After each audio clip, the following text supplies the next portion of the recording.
Hi, I'm Tom Elliott with Deepwardly Spiritual Direction Services.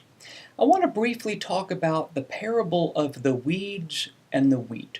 Most of you are familiar with the story already.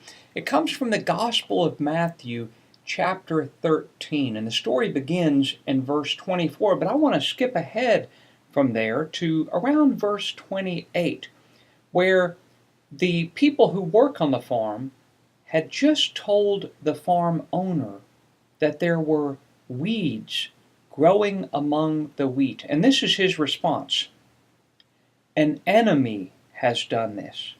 And then the slaves say to him, "Do you want us to go and pull up the weeds?" And he replies, "No. If you pull up the weeds, you might uproot the wheat as well." So you see, the owner's focus was on the gift of the wheat, not the horrible weeds that were there. Now, scripture scholars tell us that the particular weed being spoken of in this passage was a kind that would wrap its roots around anything near it. So the landowner knew that to uproot the weeds would be to yank out and destroy all of the wheat as well.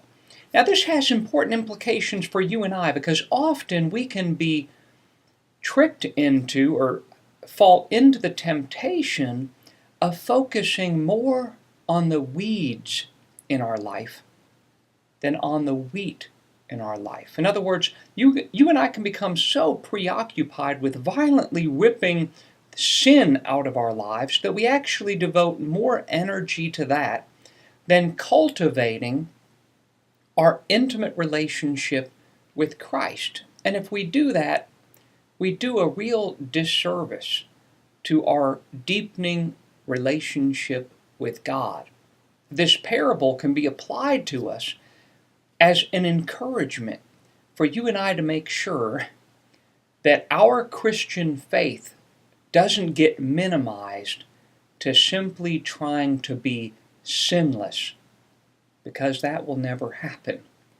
And while we should be trying to sin less and less as part of our spiritual growth, that's never the focus or the priority. The focus and priority is always on the wheat, our deepening intimacy with God. How are you cultivating wheat right now in your life? For other presentations and online retreats, please visit my website at www.deepwardly.com. May God bless you.